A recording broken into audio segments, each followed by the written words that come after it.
Hey guys, let's talk about money. You know, there's a lot of guys who pray to God and ask Him to help them financially, but they are not obeying His word, what He says they need to do when it comes to money. If that's you, it means that you never learn how to deal with money in a biblical correct way. So even if God does bless you with money, it's like throwing water into a bucket full of holes. It will not help you. Money doesn't fix the root of the problem for a lot of men. It might actually make their problems bigger because they haven't learned how to work with their money the right way. And the right way is always God's way. Do you know who's the smartest person ever? I mean, the wisest. I mean, you can't tell him anything at all when it comes to money.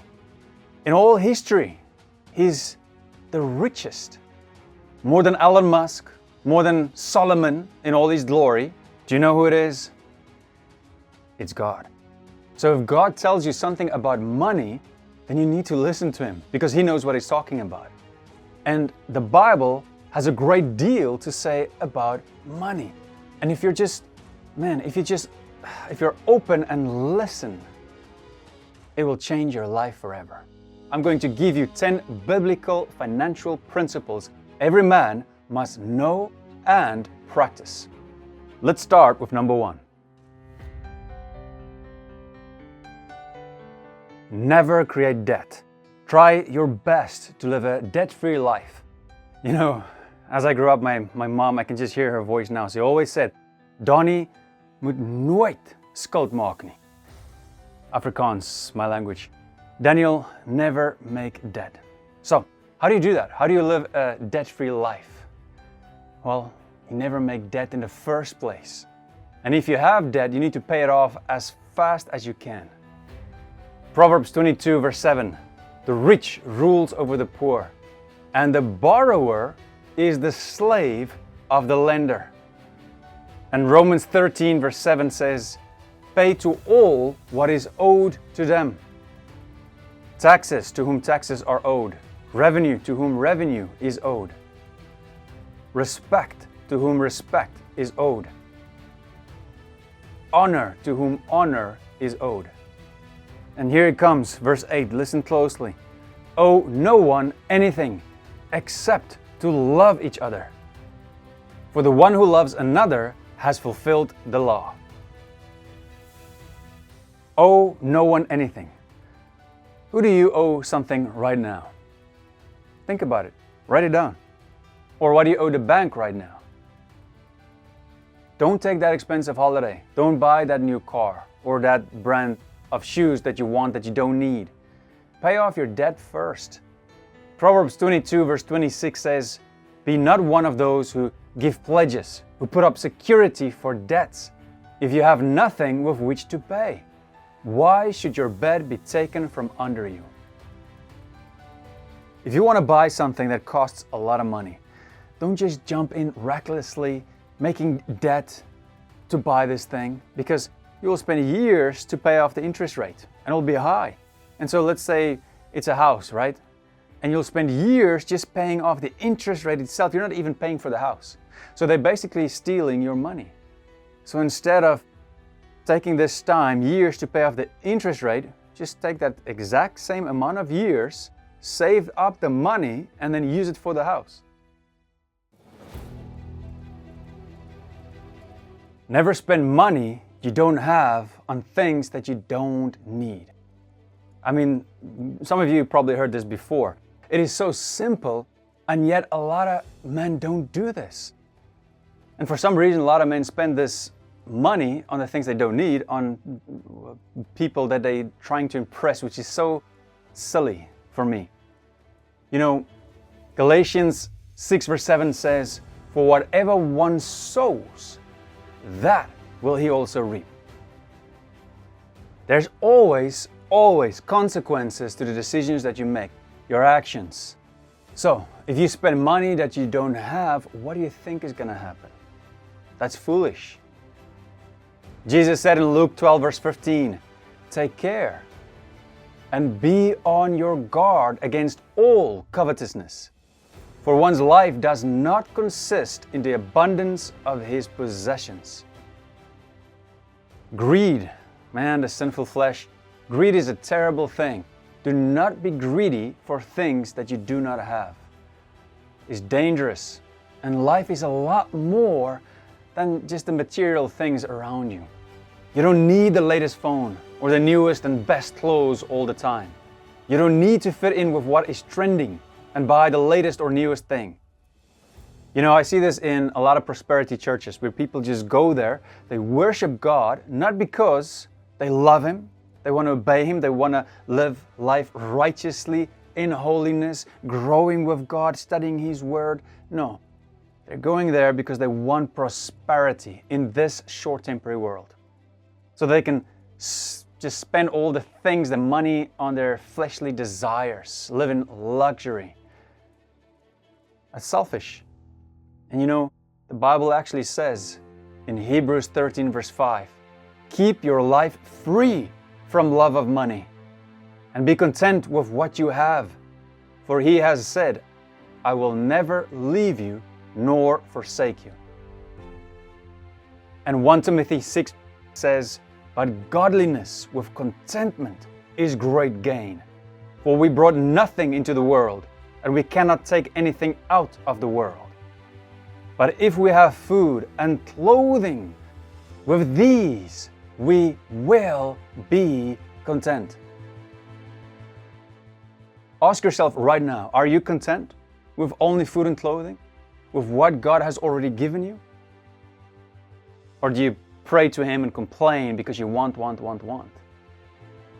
Verse 9 says, but those who desire to be rich fall into temptation, into a snare, into many senseless and harmful desires that plunge people into ruin and destruction. Verse 10, for the love of money is a root of all kinds of evils. It is through this craving that some have wandered away from the faith and pierced themselves with many pangs. Being content with what we have, it protects us, you know, from falling in that trap of constantly wanting more material stuff. Because, you know, you can't get happiness from that. You can have peace and joy in the little things of life that God gives you.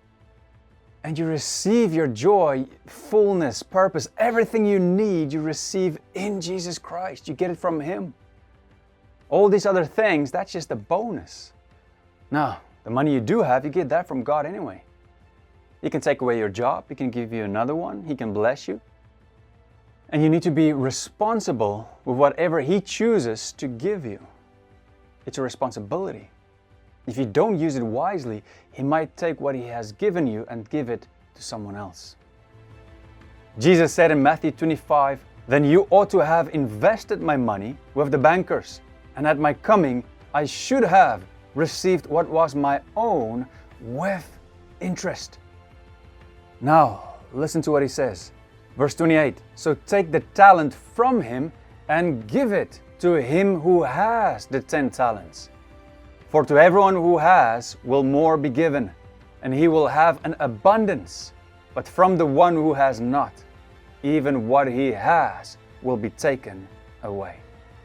Now we know that this verse is talking about a lot more than just money, but we can also apply this verse to money, because everything that we have, including money, comes from God in the first place, right?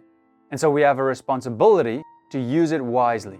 So you also have a responsibility to use your money wisely and not spend it just carelessly on things that you do not need. Now let's move on to the next one.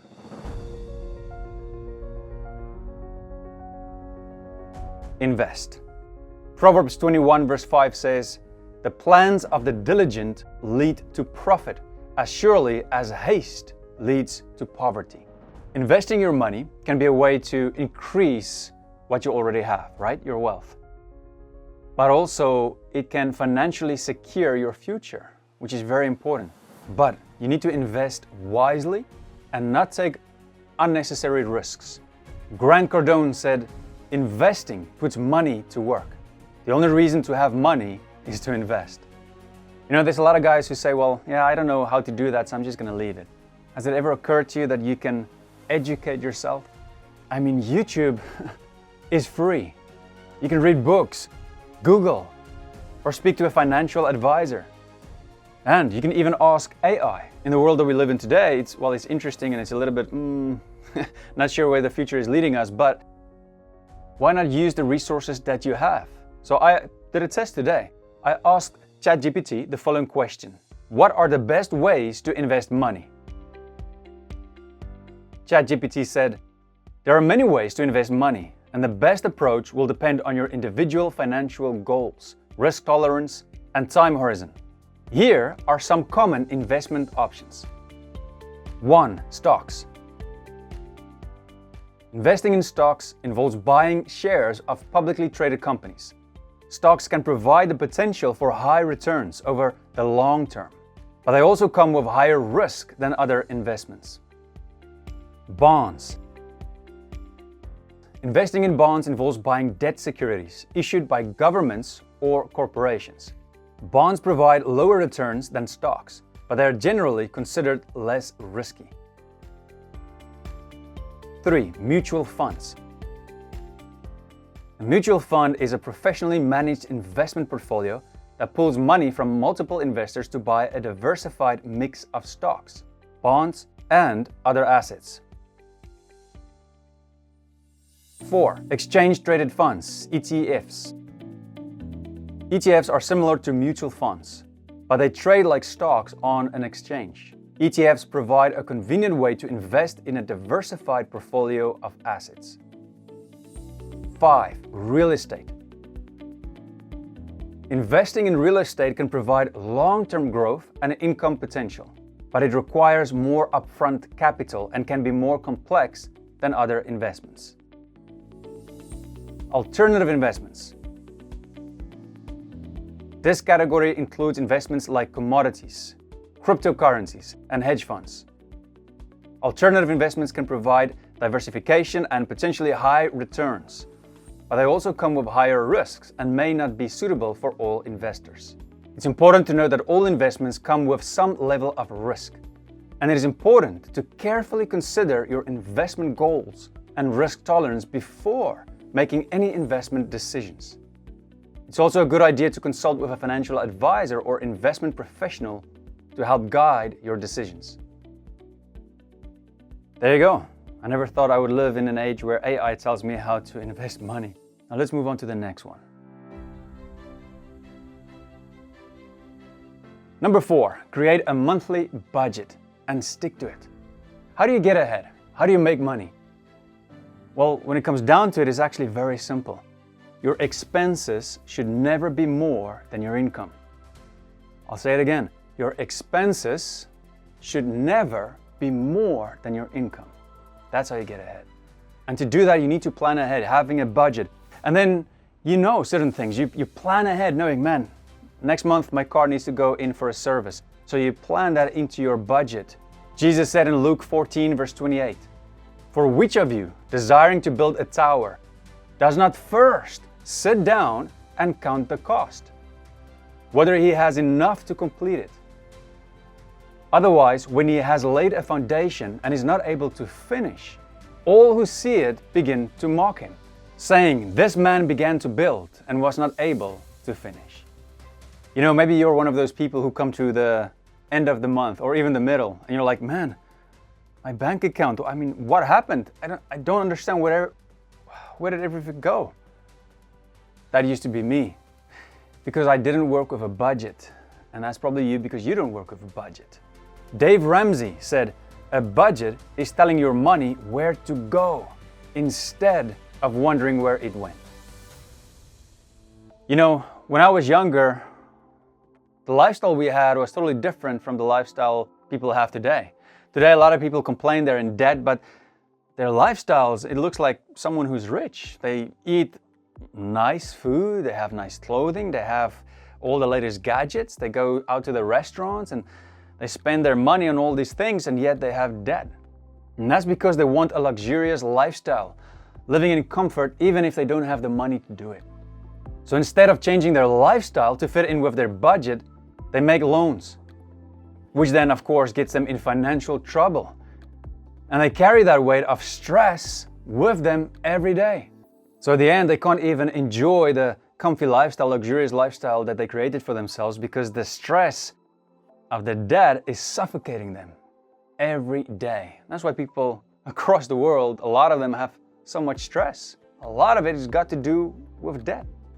Now, we've come to the end of part 1. In the next video, we're going to continue with part 2. And there's going to be a few very interesting things that I'm going to share with you, especially at the end.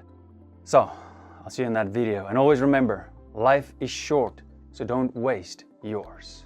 Cheers, guys.